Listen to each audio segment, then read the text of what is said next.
아,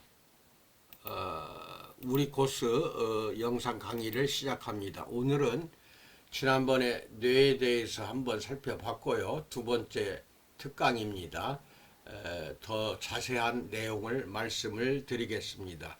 잘 살펴서 업소 경영하는 데 도움이 되시기 바랍니다. 지난번에 했던 것을 먼저 한번 복습을 합니다. 이 그림이 기억이 나실 것입니다.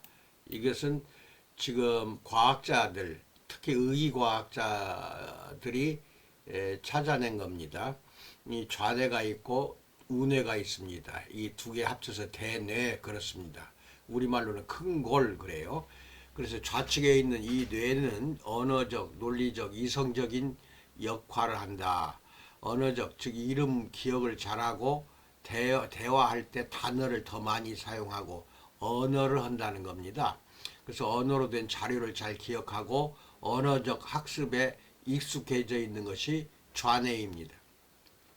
논리적으로 체계적인 방법으로 문제 해결하고 분석적으로 생각하고 추론하고 논리적 추리 또는 수학 학습에 유리하게 되어 있는 데가 좌뇌입니다. 이성적으로 감정을 억제한다든지 기존의 것을 개선하거나 사실적, 현실적인 것을 좋아한다. 현상적인 것, 현실적인 것을 다스리는 것은 좌뇌입니다. 이게 다 밝혀져 있는 사실이에요. 그 다음에 우뇌는 시각적인 거, 얼굴 기억을 잘한다든지 대화할 때 신체 언어, 말로 하는 단어, 언어는 좌뇌입니다. 좌뇌지 우뇌는 언어를 사용하지 않아요. 근데 이제 신체 언어라고 하죠. 신체로 나타내는 표현하는 그것을 사용한다든지 공간이나 그림을 잘 기억하고 또 그림 그리는 것도 역시 마찬가지로 우뇌입니다. 그 다음에 경험을 하고 활동적 학습에 익숙합니다. 또 이건 시각적인 거고 직관적인 면에서 직관적 판단으로 문제를 해결하거나 유머 있게 생각하고 행동하는 거, 빠른 상황 파악을 하거나 대처하는데 유리하도록 하는 것이 우뇌입니다. 감성적인 것은 감정을 발산한다고 그랬죠. 이건 기억을 하세요. 그런데 감정을 발산하는 것이 우뇌가 맡아서 하는 걸로 그동안은 알려져 있으나 사실은 이것은 좌뇌의 영역입니다. 좀 이따 설명을 해드리겠어요. 그 다음에 새로운 사실을 발견하거나 환상적, 상상적인 것을 좋아하는 것이 다 우뇌에서 벌어지는 일들입니다. 자, 그러면 이것을 두 개를 이제 좀 자세히 이제 깊이 들어가 보겠습니다. 먼저 분석한 것을 표로 여러분에게 보여드리면서 설명을 합니다. 누차 이야기하지만 핸드폰으로 이 영상을 보시는 분들은 세로로 눕혀서 보시는 것이 좋습니다. 이 그림이 글씨가 작으니까요. 세로로 이렇게 보시기 바랍니다. 그래서 더 글씨가 잘 보이도록 하고, 그 다음에 컴퓨터 화면으로 보시는 분들은 이게 크게 확대해서 전체 화면으로 보시면은 글씨가 잘 보입니다. 좌뇌 중심자들이 이쪽 왼쪽 도표에 나오고 우뇌 중심자는 오른쪽 도표에 나옵니다. 먼저 현대인들은 주로 좌뇌를 많이 씁니다. 어려서부터 학습을 하잖아요. 그러죠? 배우는 거죠.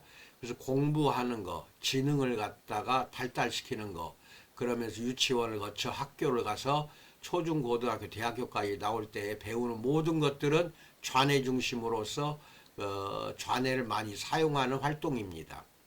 그래서 좌뇌는 고성능 컴퓨터에 소프트웨어를 탑재한 것이라고 보시면 돼요. 그리고 공부를 열심히 하는 학생들도 좌뇌 중심자고, 사회에 나가서 승승장구하는 자들도 좌뇌 중심자들이 권력으로 지위나 이런 것들이 높아진다는 것이고, 성공하는 것은 좌뇌가 발달하면 쉬워요. 하지만 몸에 빠른 노화가 촉진이 된다든지 생활 습관병이라는 게 있어요. 이게 노출되는 거는 우뇌가 아니라 좌뇌 때문에 그렇습니다. 좌뇌는 노화를 촉진시키고 생활 습관병을 걸리게 합니다. 그 다음에 좌뇌 중심으로 살아가는 자들은 이런 사람들이 많아질수록 의료비가 상승할 수밖에 없어요. 노화가 촉진되고 이 습관병에 많이 노출이 되기 때문에 의료비가 많이 들어가게 됩니다. 그 다음에 물질 만능주의로 살아가는 사람들입니다. 그 다음에 다툼이 많고 전쟁이 빈발하게 나타나는 것도 다 좌뇌 위주로 사는 사람들은 다 그래요. 그 다음에 지구 환경을 파괴하는 것도 좌뇌 중심자들은 다 그렇다 이겁니다. 우리나라도 마찬가지입니다. 공부 아주 뛰어나게 잘하는 사람들은 대부분 이제 판검사로 나가는데 말썽이란 말썽 다 일으키는 것은 판검사들입니다. 좌뇌가 발달하면 그렇게 된다는 것입니다. 우뇌가 발달하면은 항상 지구가 편해요. 우리가 사는 사회가 화평하고 온화한 사회에서 살 수가 있는 것은 우뇌 쪽입니다. 이것도 잘 알고 계셔야 됩니다. 공부 열심히 해서 사회에 나가서 높은 지위에 올라가는 것은 좌뇌만 발달시키면 가능해요. 그런데 그렇게 되면 어떻게 됩니까? 사회 안에서 다툼이 많이 벌어지고 분열이 나타나고 그 다음에 싸움과 전쟁이 많이 빈발하고 심지어는 그 정권이 무너지는 것도 보면은 그 대통령을 중심으로 포진되어 있는 강요들이 높은 학력을 갖고 있는 사람이 많을수록 정권은 쉽게 무너집니다. 그 잘 기억하시기 바랍니다. 오바마 정권도 그랬습니다. 그럴 수밖에 없어요. 무너져서 결국은 트럼프한테 정권을 넘겨버렸잖아요. 저 오바마 정권 말기에 아주 뛰어난 학력자들이 그 주위에 많다 보니까 결국은 그렇게 되는 것입니다. 트럼프도 마찬가지예요. 그렇게 한번 하고 말 거, 그 주변에 있는 모여있는 그 참모진을 보면 알아요. 좌뇌 중심자가 많을수록 정권은 빨리 망합니다. 그 다음에 김정은은 감정은 좌뇌에 속합니다. 아까 이야기한 대로 우뇌에 속하는 게 아니에요. 좌뇌에 속한다. 언어를 관장하고 손익계산을 따지고 그 다음에 희로애락에도 관여하는 것이 좌뇌입니다. 이걸 비교해서 우뇌 쪽으로 가봅시다. 현대인은 주로 좌뇌를 많이 쓰는데 뇌내 엔돌핀 분비가 활발하게 일어나는 것은 좌뇌가 아니라 우뇌입니다. 엔돌핀이라는 호르몬이 많이 분비가 될수록 긍정적이고 적극적이고 활발하고 또 온화해집니다. 그 다음에 괴로운 상황, 어려운 암흑한 상황 속에서도 항상 긍정적으로 사고하는 사람들이에요. 운의 중심자들은 부정적으로 생각하지 않아요. 긍정적으로 사고한다 이겁니다. 그리고 마음이 편안해져요. 항상. 그 다음에 다툼이 그러니까 적어지고 세상은 좋은 방향으로 흘러갈 수밖에 없습니다. 그래서 운해를 발달시키려고 부단히 노력을 해야 됩니다. 그래서 앞으로도 이제 그런 내용을 많이 내가 말씀드리겠습니다.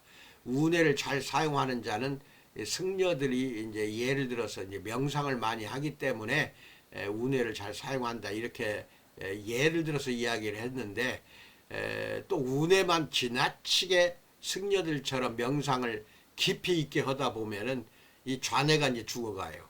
그래서 현실 감각이 다 떨어져 가지고 붕 떠서 생활한다고 할까요?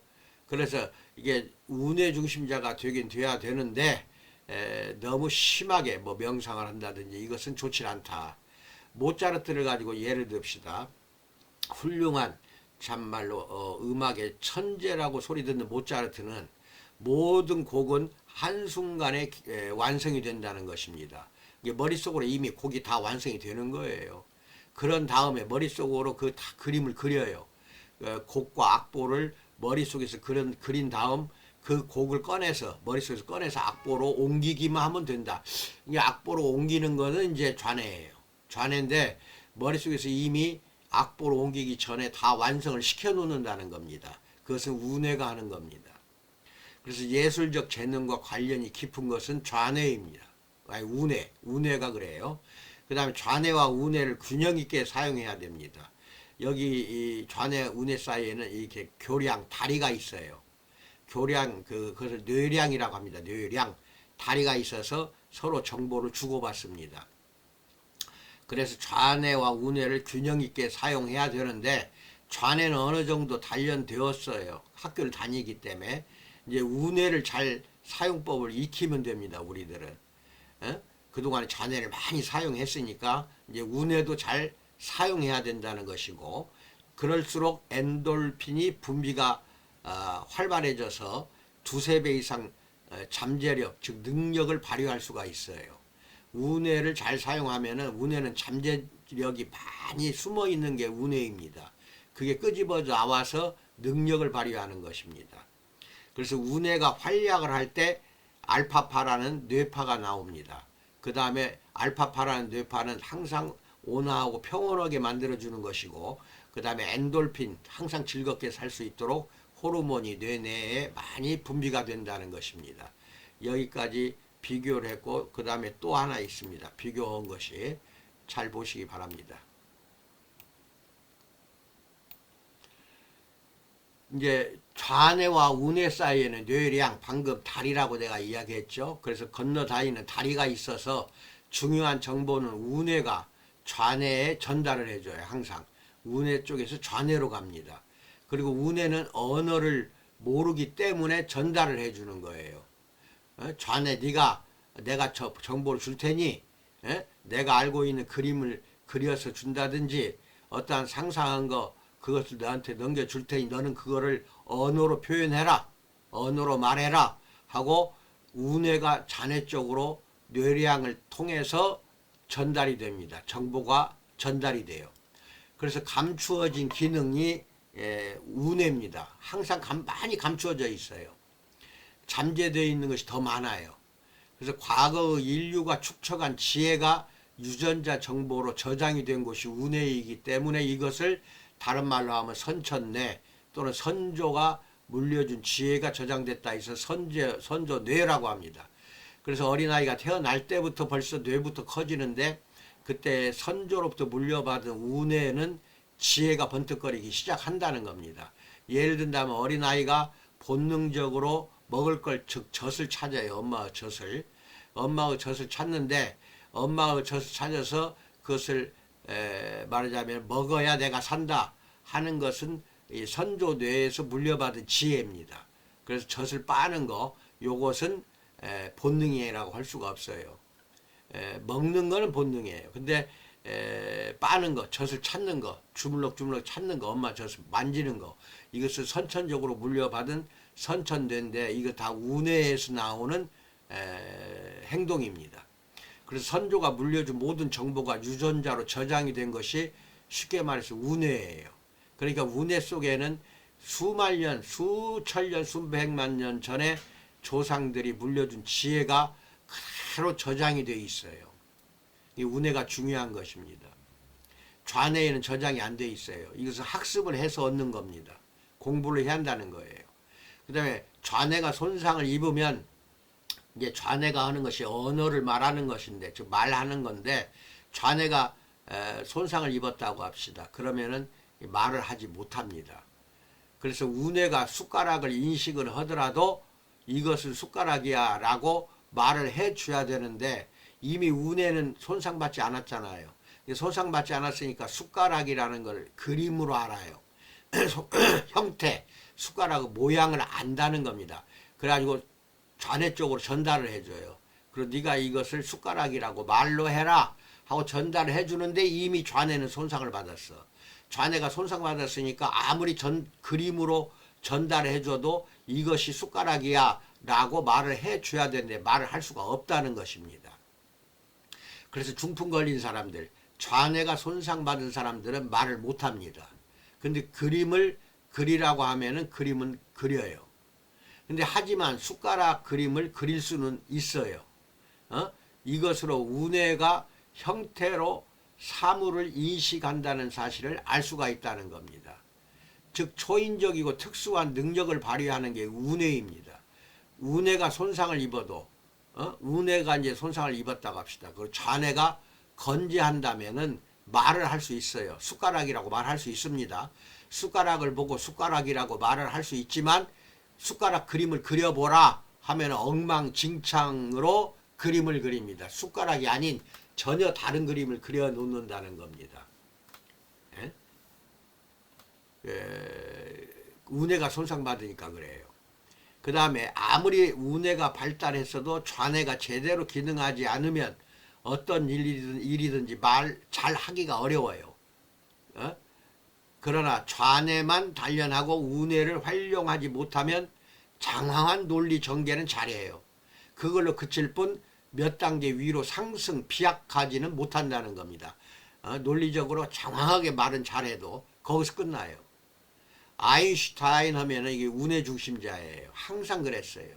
그러니까 이 사람이 고백은 글에 나오는데 나는 언어로 생각하는 경우가 거의 없다. 즉 말로 뭘 표현하는 거 이것은 두 번째다는 겁니다. 어떤 생각이 먼저 떠오른다는 거예요. 머릿속으로 떠오르고 경우에 따라 나중에 그것을 언어로 표현하려고 애쓸 뿐이다 이거예요. 그러니까 먼저 어떤 생각을 떠오르게 하는 것 이건 우뇌예요. 즉 우뇌 중심으로 먼저 생각하고 상상하고 이것을 나중에 좌뇌 쪽으로 보내서 언어로 표현하라 하고 좌뇌가 이제 그때 가서서 언어로 표현하는 것이다. 그러니까 우뇌가 먼저라는 겁니다. 그래서 아인슈타인은 아주 천재적인 사람이라 하더라도 말보다는 그림이 먼저, 즉 상상력이 창의력이라고 하죠. 상상력과 창의력이 먼저 만들어지는 겁니다. 그래서 우뇌형 인간이라고 할 수가 있는데 좌뇌 중심으로 사는 것은 자신이 가진 능력 중 1%도 사용하지 못하고 죽는 것과 같아요. 좌뇌만 계속 발달시킨다 이 말이에요. 대학까지 가서 공부만 죽자 드립다 그냥 고시원에서 공부하는데 1%도 사용하지 못한다. 어떤 부분이냐? 우뇌의 1%를 말하는 겁니다. 우뇌가 이미 선천적으로 가지고 태어난 잠재력이 풍부한데도 불구하고 1%도 사용하지 못하고 죽는 것과 같은 것이 좌뇌 중심자들이에요. 우뇌는 좌뇌보다 10만 배에 달하는 잠재력을 가졌다니까요. 선천적으로 유전자 정보가 다 저장이 되어 있기 때문에 빙산을 생각하면 돼요. 빙산 위에 나와 있는 게 아니라 빙산 밑에 있는 것이 어마어마하잖아요. 그 잠재력을 다 발휘하고 죽어야 되는데 인간은 1%도 사용도 못하고 죽게 된다는 겁니다. 뇌량을 통해 즉 다리를 건너가서 우뇌의 정보가 전달된다 이 말입니다. 그래서 뇌내 엔돌핀을 분비하는 삶을 살며 자연스럽게 우뇌가 사용되어지는 거예요. 엔돌핀 즐거움있고 흥미롭고 평화롭고 온화할 때 분비되는 엔돌핀 호르몬이 분비하는 삶을 살아야 돼요. 그러면 자연스럽게 우뇌도 사용하는 겁니다. 우뇌를 자연스럽게 사용하면 좌뇌도 정보를 받았기 때문에 전달된 정보에 따라 언어로 표현이 가능해지는 겁니다. 그러니까 우뇌를 먼저 활성화시켜야 됩니다. 선천적으로 물려받은 조상의 모든 지혜와 명철이 다 유전자로 숨겨져 있기 때문에 그걸 다 끄집어내야 됩니다. 살아생전에 그것만 끄집어내면 좌뇌도 결국은 우뇌에서 정보 전달한 거 가지고 말을 하는 것이 뿐이지 기초 토대가 되는 것은 우뇌입니다. 이 우뇌를 개발을 하고 활성화시켜야 됩니다. 이걸 잘하는 게 셀젤 전신한증이에요. 그래서 내가 건강한 사람도 환자들도 환자는 날마다 해야 돼요. 중풍 환자로 인하여 왼쪽 좌뇌나 우뇌 어느 쪽에선가 막히거나 터져서 죽어버렸을 경우 이런 사람들은 날마다 해야 됩니다. 그리고 중풍 환자가 아닌 사람들은 2, 3일에 한번 와서 샵에서 이 내용을 알려주세요. 알려주고 샵에서 전신 한증하도록 상담하는 자료로 이 글을 사용하셔서 발전하는 업소, 성장하는 업소가 되기를 축원드립니다. 건강하시기 바랍니다. 감사합니다.